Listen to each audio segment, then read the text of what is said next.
बच्चों question number 216 में कहता है how many stereo centre. Stereo centre मतलब बच्चों हमें ऐसे कायरल सेंटर को ढूंढना है, या तो कायरल सेंटर को ढूंढना है जिसके कारण OI होगा, या फिर डबल बॉन्ड को ढूंढना है जिसके कारण GI होगा। ठीक है ना। तो बच्चों यहाँ पर देखिए ये जो OH है और NH2 है जो बच्चों ये डैश पर है। ठीक है ना, बुक में सही दिया हुआ है, बुक में सही दिया हुआ है, डैश दिया हुआ है, इसलिए यहाँ पर ये डैश के हिसाब से बनाया हुआ है। ठीक है ना, जो PDF है उसमें मिस्टेक है इसलिए यहाँ पर करेक्ट किया गया है। तो स्टीरियो सेंटर मतलब कायरल सेंटर बच्चों, तो एक कायरल सेंटर ये है, दूसरा कायरल सेंटर ये। कायरल सेंटर कौन से होते हैं? ऐसा कार्बन sp3 कार्बन जिस पर चारों ग्रुप क्या हो बच्चों, डिफरेंट हो। तो दो कायरल सेंटर है तो ये दोनों स्टीरियो सेंटर हो गए जिसके कारण OI होगा। ठीक है ना बच्चों, तो करेक्ट आंसर भी हो जाएगा। सिकिमिक एसिड बच्चों इसका नाम है, नाम बहुत ज़्यादा इम्पोर्टेंट नहीं है इसमें। ठीक है ना। कहता है how many stereo isomer, stereo isomer पूछा बच्चों। तो सबसे पहला नंबर मॉलिक्यूल के बारे में अगर हम पता करें तो मॉलिक्यूल बच्चों अनसिमेट्रिकल है। इसमें अगर हम कायरल सेंटर देखें तो बच्चों कायरल सेंटर ये तीनों के तीनों कायरल सेंटर हैं। तो बच्चों मॉलिक्यूल है अनसिमेट्रिकल, है ना, अनसिमेट्रिकल है। और मॉलिक्यूल में बच्चों कायरल सेंटर 3 है तो स्टीरियो सेंटर 3 हो गए। और चूंकि तीनों के तीनों कायरल सेंटर हैं तो बच्चों यहाँ पर स्टीरियो आइसोमर का मतलब ऑप्टिकल आइसोमर होगा। मतलब जो भी स्टीरियो आइसोमर मिलेंगे वो सारे के सारे ऑप्टिकल वाले होंगे बच्चों। तो यहाँ पर नंबर ऑफ स्टीरियो आइसोमर और ऑप्टिकल आइसोमर का सेम फॉर्मूला होगा 2⁻³ बोले तो 8 हो जाएगा आंसर। क्वेश्चन नंबर 218 में कहता है कि explain why two stereo isomer of one four dimethyl cyclohexane, one four dimethyl cyclohexane. तो सबसे पहला नंबर बच्चों 1,4-डाइमिथाइल साइक्लोहेक्सेन के दो आइसोमर बनाओगे आप। जैसे पहले तो यहाँ पर 1,4-डाइमिथाइल बना लो बच्चों, 1,4-डाइमिथाइल साइक्लोहेक्सेन। अब दो आइसोमर बनाएंगे बच्चों, तो जैसा कि आपको पता लग रहा है यहाँ पर 2 sp3 कार्बन है जिस पर डिफरेंट ग्रुप लगे हुए हैं। तो इसमें बच्चों ज्योमेट्रिकल आइसोमेरिज्म देखने को मिलेगा, एक तो बनेगा सिस और दूसरा बनेगा बच्चों ट्रांस। ठीक है ना। इसमें बच्चों कायरल सेंटर नहीं है इसलिए ऑप्टिकल आइसोमेरिज्म नहीं होगा। इसमें क्या होगा, GI होगा, ज्योमेट्रिकल आइसोमेरिज्म होगा। क्लियर है।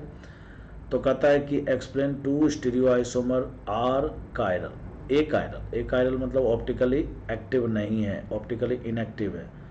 कोई भी कंपाउंड बच्चों ऑप्टिकली एक्टिव नहीं होता है, उसके पीछे मेन कारण होता है उसमें POS या फिर COS या फिर दोनों प्रेजेंट होते हैं बच्चों, है ना। POS प्रेजेंट होते हैं या फिर COS या फिर दोनों प्रेजेंट होते हैं। अगर आप इसमें गौर से देखोगे तो बच्चों इसमें POS प्रेजेंट है, यहाँ भी है और ये भी POS बच्चों। इसमें देखिए इसमें बच्चों एक तो POS यहाँ से प्रेजेंट है और साथ ही साथ COS प्रेजेंट है। इसमें POS के साथ साथ COS प्रेजेंट है और इसमें बच्चों POS प्रेजेंट है केवल, है ना, और वो भी दो POS प्रेजेंट है बच्चों। तो दो से मतलब नहीं है यहाँ पर, बस POS या COS में प्रेजेंट कोई भी एक प्रेजेंट है तो बच्चों वो ऑप्टिकली एक्टिव नहीं होगा, मतलब एक कायरल हो जाएगा। तो कहता है because they are identical they are in unsimilar colour because they have the plane of symmetry. Option number C इसका करेक्ट आंसर है बच्चों। ठीक है ना। अब बच्चों हम बात करेंगे क्वेश्चन नंबर 219 में। कहता है how many stereo isomer are there for one ethyl three methyl cyclohexane. बच्चों 1 इथाइल है यहाँ पर, ठीक है ना, और 3 पर तो मिथाइल है। अब कहता है इसके कितने स्टीरियो आइसोमर होंगे बच्चों, यहाँ पर कायरल सेंटर 2 है ना। स्टीरियो आइसोमर पूछा है बच्चों, कायरल सेंटर 2 है तो n बराबर 2 हो गया। मॉलिक्यूल है अनसिमेट्रिकल, मॉलिक्यूल कैसा है, अनसिमेट्रिकल है, तो अनसिमेट्रिकल मॉलिक्यूल n बराबर 2 है बच्चों। तो नंबर ऑफ स्टीरियो आइसोमर का फॉर्मूला 2⁻² बोले तो 4 हो जाएगा। ठीक है ना, तो इसका करेक्ट आंसर C हो जाएगा। क्वेश्चन नंबर 220 कहता है consider the following 2 stereo isomer. 2 stereo isomer हैं, ये दोनों दिखाए गए बच्चों। यहाँ पर वेज है और यहाँ पर बुक में सही दिया हुआ है, यहाँ पर स्कैनिंग में मिस्टेक हुआ है इसलिए दोनों डार्क हो गए, है ना बच्चों, तो इसलिए इसको डैश बनाया हुआ है। कहता हाउ दे आर डिफरेंट है, हाउ दे आर डिफरेंट, दोनों एक दूसरे के डिफरेंट कैसे बच्चों? देखिए जब मॉलिक्यूल में एक ही कायरल सेंटर हो, है ना बच्चों, एक ही कायरल सेंटर हो तो ऑप्टिकली एक्टिव होते हैं, तो दोनों कंपाउंड एक दूसरे के इनांसियोमर होते हैं। तो बेसिकली बच्चों दोनों कंपाउंड एक दूसरे के इनांसियोमर है। यहाँ पर मिरर इमेज मतलब मिरर कहाँ पर रखा हुआ है? मिरर रखा हुआ है बच्चों प्लेन में, है ना, ये जो स्क्रीन दिख रहा है ना यही प्लेन है, इसी पर बच्चों ये कंपाउंड रखा हुआ है। तो ऑब्वियस सी बात है वेज का मिरर इमेज जो स्क्रीन के उस तरफ होगा बच्चों वो क्या हो जाएगा? डैश हो जाएगा, ठीक है ना। ये स्क्रीन, जिस स्क्रीन में ये स्ट्रक्चर बना हुआ है उसी को आप अगर मिरर मान लोगे तो जस्ट अपोजिट साइड में जो वेज का मिरर इमेज बनेगा बच्चों वो क्या बनेगा? डैश बनेगा, ठीक है ना। तो ये वाला मिरर नहीं है, यहाँ पर मिरर है ये खुद मिरर है, ठीक है ना। तो कहता है कि ये दोनों, खैर फाइनली दोनों ऑप्टिकली एक्टिव है, दोनों एक दूसरे के इनांसियोमर है। जब दो कंपाउंड एक दूसरे के इनांसियोमर होते हैं तो आपको पता है उसका फिजिकल केमिकल प्रॉपर्टी क्या हो जाता है बच्चों?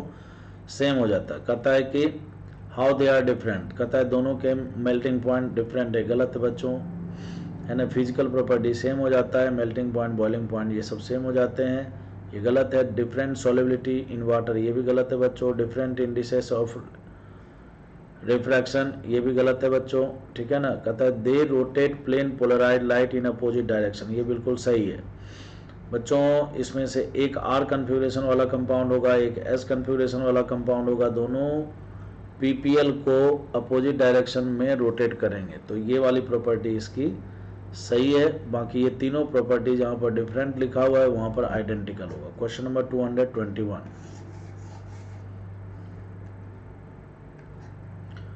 कहता है which of the following compound is chiral. Chiral वही होते बच्चों जो जिसमें POS नहीं होते, COS नहीं होते, है ना बच्चों। यदि किसी कंपाउंड में एक ही कायरल सेंटर कायरल कार्बन हो तो बच्चों वो हमेशा ऑप्टिकली एक्टिव होता है। अगर आप इस कॉन्सेप्ट को लगाओगे तो देखो इसका जो ऑप्शन नंबर डी है ये करेक्ट है। जैसे देखिए कार्बन है बच्चों, ये sp3 कार्बन है और चारों के चारों ग्रुप डिफरेंट है, कायरल सेंटर इसमें प्रेजेंट है। कितने कायरल सेंटर? एक ही है, तो ये बच्चों ऑप्टिकली एक्टिव है, इसका मतलब ये मॉलिक्यूल कायरल है, ठीक है ना। डायरेक्ट आंसर आ जाएगा। बाकी बच्चों ऑप्शन नंबर सी है, सी में इसको आप ऐसे करके रोटेट कर दो, एक्लिप्स बनाओ।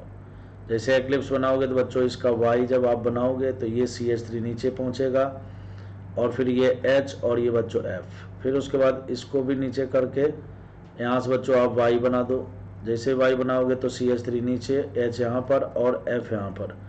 अब अगर आप गौर से देखो तो दोनों फ्लोरीन बच्चों एक ही तरफ चला गया है ना। ये मॉलिक्यूल कुछ इस तरह का है, यहाँ पर फ्लोरीन इधर है, यहाँ पर H इधर है, यहाँ पर फ्लोरीन इधर है, यहाँ पर H इधर है बच्चों, ठीक है ना। अब आप बीचों बीच यहाँ से काटोगे तो देखो यहाँ पर नीचे CH3 के बदले CH3 आपको मिल जाएगा और फ्लोरीन का मिरर इमेज फ्लोरीन, H का मिरर इमेज H मिलेगा, ठीक है ना। सब कुछ सेम टू सेम मिल जाएगा। तो कुल मिलाकर बात यह है कि इसमें POS प्रेजेंट है ना। और तो और अगर आप इसका फीचर बनाएंगे तो फीचर कैसा बनेगा? फीचर बनेगा बच्चों देखो डॉट वाला CH3 नीचे करके यहाँ लगा दो, HF यहाँ लग गया बच्चों, फिर सर्कल वाला जो CH3 है नीचे करके यहाँ वर्टिकल पर लगा दो बच्चों, और फिर H यहाँ पर और F यहाँ पर, ठीक है ना। तो यहाँ पर भी अगर आप देखोगे तो POS प्रेजेंट है। ये तो बच्चों पूरा मॉलिक्यूल ही प्लेनर है, ठीक है ना। तो इसमें POS होगा कैसा वाला? स्लाइस POS हो जाएगा। इसमें बच्चों एक लाइन ये इस तरह से बीचों बीच यहाँ से अगर आप काटोगे तो ये पूरा मॉलिक्यूल दो भागों में बटेगा। और तो और ये जो रिंग, जैसे देखिए ये है साइक्लोहेक्सेन यहाँ पर और यहाँ पर ऊपर में मिलाया हुआ है, तो बीचों बीच जब काटेंगे तो ये आधा आधा भागों में बट जाएगा। तो इसमें भी POS प्रेजेंट है। तो जब मॉलिक्यूल में एक ही कायरल सेंटर होता है ना बच्चों, कायरल कार्बन, तो वहाँ पर POS COS दोनों एब्सेंट होते हैं, इसलिए ऑप्टिकली एक्टिव होते हैं, इसलिए इसका करेक्ट आंसर डी हो जाएगा। मैं उम्मीद करता हूँ कि आपको अच्छे से समझ में आ गया होगा।